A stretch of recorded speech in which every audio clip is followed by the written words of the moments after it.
പിണറായി സർക്കാരിൻ്റെ കാലഘട്ടത്തിൽ ശബരിമലയിൽ വൻതോതിലുള്ള സ്വർണ്ണക്കൊള്ള നടന്നിരിക്കുന്നു എന്ന് വളരെ വ്യക്തമായി കണ്ടുപിടിച്ചിരിക്കുന്നു. ശബരിമലയിലെ ദ്വാരപാലക ശില്പങ്ങളിലും ശ്രീകോവിൽ കട്ടിലപ്പാളികളിലും നടന്ന സ്വർണ്ണമോഷണത്തിൽ പുറത്തു വന്നിരിക്കുന്ന രാസശാസ്ത്രീയ പരിശോധനാ റിപ്പോർട്ട് കേസിൽ വളരെ നിർണായക കണ്ടെത്തലുകളാണ് ഇപ്പോൾ നടത്തിയിരിക്കുന്നത്. ഇതുവരെ കോൺഗ്രസ് നേതാക്കളെ, അതായത് ഒന്നും അറിയാത്ത സോണിയാഗാന്ധിയെ പോലും ഇതിൻ്റെ പേരിൽ പറഞ്ഞു നടന്നിരുന്ന CPM-കാർക്ക് ഇനി വരാൻ പോകുന്നത് പുറത്തിറങ്ങി നടക്കാൻ പോലും കഴിയാത്ത കാലഘട്ടമായിരിക്കും. ആ രീതിയിലുള്ള റിപ്പോർട്ടുകളാണ് ഇപ്പോൾ പുറത്തു വന്നിരിക്കുന്നത്. ജംഷഡ്പൂരിലെ CSIR നാഷണൽ മെറ്റലർജിക്കൽ ലബോറട്ടറി, അതുപോലെ തിരുവനന്തപുരത്തെ വിക്രം സാരാഭായ് സ്പേസ് സെൻറ്റർ എന്നിവിടങ്ങളിൽ നിന്നുള്ള ശാസ്ത്രീയ റിപ്പോർട്ടുകൾ അടിസ്ഥാനമാക്കി കേരള ഹൈക്കോടതി ചില കാര്യങ്ങൾ തുറന്നു പറഞ്ഞിരിക്കുകയാണ്. ശബരിമല അയ്യപ്പൻ്റെ സ്വർണ്ണപ്പാളികൾ നിയമത്തിൻ്റെ പഴുക്കുത്തുകൾ ഉപയോഗിച്ചതും അധികാരത്തിൻ്റെ തണലിൽ ചട്ടങ്ങൾ പോലും ലംഘിച്ചും വളരെ ആസൂത്രിതപരമായി തന്നെ തട്ടിപ്പ് നടത്തുകയായിരുന്നു എന്നാണ് ഇപ്പോൾ കണ്ടെത്തിയിരിക്കുന്നത്. അതാണ് രാസപരിശോധനാ ഫലങ്ങളിൽ മുഴുവൻ വ്യക്തമായിരിക്കുന്നത്.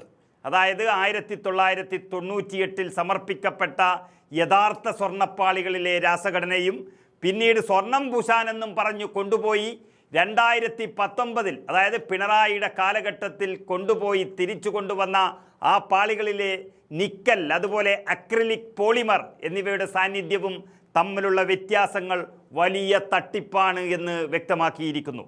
ഇതിന് തെളിവായി കോടതി ചൂണ്ടിക്കാണിച്ചതും അതുതന്നെയാണ്. സ്വർണം മുഴുവൻ അപഹരിച്ച് അവിടെ സ്വർണം എന്ന പേരിൽ വ്യാജ സാധനം തിരികെ കൊണ്ടുവയ്ക്കുകയായിരുന്നു.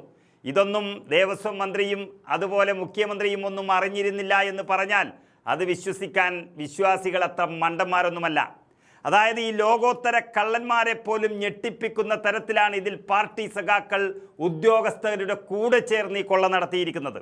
സ്വർണം വേർതിരിച്ചെടുക്കുന്നതിനായി വിഗ്രഹങ്ങളും മറ്റും പോളിഷ് ചെയ്യാനായി ചെന്നൈയിലെ കമ്പനിയിലേക്ക് കൊണ്ടുപോയപ്പോൾ അവിടെ വച്ച് സ്വർണം വേർതിരിച്ചെടുക്കാൻ സ്ട്രിപ്പിംഗ് സാൾട്ട് എന്ന പ്രത്യേക രാസവസ്തു ഉപയോഗിച്ചതായി അന്വേഷണ സംഘം കണ്ടെത്തി കഴിഞ്ഞു. ചെമ്പ് പാളികളിൽ നിന്ന് സ്വർണം എങ്ങനെയാണ് വേർതിരിച്ചെടുത്തത് എന്നതിൻ്റെ വളരെ കൃത്യമായ ശാസ്ത്രീയ വിശദീകരണമാണ് ഈ ലാബ് റിപ്പോർട്ടിൽ പറയുന്നത്. അത് കിട്ടിയതോടെ ഇതുവരെ പിടിക്കപ്പെട്ട് ജയിലിൽ കഴിഞ്ഞ നേതാക്കൾക്കും അവരുടെ കൂട്ടാളികൾക്കും ഇനി കോടതിയിൽ കുറ്റപത്രം നൽകുന്നതോടെ അങ്ങോട്ട് തന്നെ തിരിച്ചു പോകാം.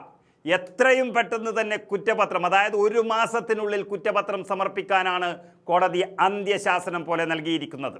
അതായത് സ്വർണം പൂശാൻ എന്നും പറഞ്ഞു കൊണ്ടുപോയി അവിടെ നിന്നും നടത്തിയ മോഷണം പ്രകാരം ഗുണനിലവാരത്തിൽ വന്ന വ്യത്യാസം, യഥാർത്ഥത്തിൽ ഉണ്ടായിരുന്ന സ്വർണത്തിൻ്റെ അളവും മാറ്റും പിന്നീട് നാനോ കോട്ടിംഗ് വഴി പൂശിയ സ്വർണത്തിൻ്റെ അളവും തമ്മിൽ വലിയ അന്തരമുണ്ടെന്ന് ലാബ് പരിശോധനയിലൂടെ വ്യക്തമായിരിക്കുകയാണ്. എല്ലാം അരിച്ചു പൊറുക്കി SIT കണ്ടുപിടിച്ചു എന്ന് പറയുന്നതിൽ നിന്നും എത്രയോ ആധികാരികമായി ഈ ലാബ് റിപ്പോർട്ടും സത്യങ്ങൾ പറഞ്ഞു തരികയാണ്. ചുരുക്കത്തിൽ സാക്ഷിമൊഴികളിൽ മാത്രം ഒതുങ്ങുന്നതല്ല ഈ കേസെന്നും പ്രതികൾ സ്വർണം മോഷ്ടിച്ച രീതി പൂർണ്ണമായും തെളിയിക്കുന്ന ശക്തമായൊരു ശാസ്ത്രീയ ഫോറൻസിക് തെളിവുകൾ ഈ പരിശോധനാ റിപ്പോർട്ടിലൂടെ പോലീസിന് ലഭിച്ചിട്ടുണ്ട് എന്നുമാണ് കോടതി തന്നെ വിലയിരുത്തിയത്. ഈ റിപ്പോർട്ടുകളുടെ അടിസ്ഥാനത്തിൽ അന്വേഷണ സംഘം ഉടൻ തന്നെ അന്തിമ കുറ്റപത്രം സമർപ്പിക്കാൻ തയ്യാറായി കഴിഞ്ഞു. അങ്ങനെ കുറ്റപത്രം സമർപ്പിക്കുമ്പോൾ യഥാർത്ഥ പ്രതികളെയെല്ലാം മനസ്സിലാകും. ഇനി എത്ര ഒളിപ്പിച്ചു വച്ചാലും എങ്കിലും അവർക്ക് മുകളിലും വമ്പൻ സ്രാവുകളുണ്ട് എന്നുള്ളതും മനസ്സിലാകും.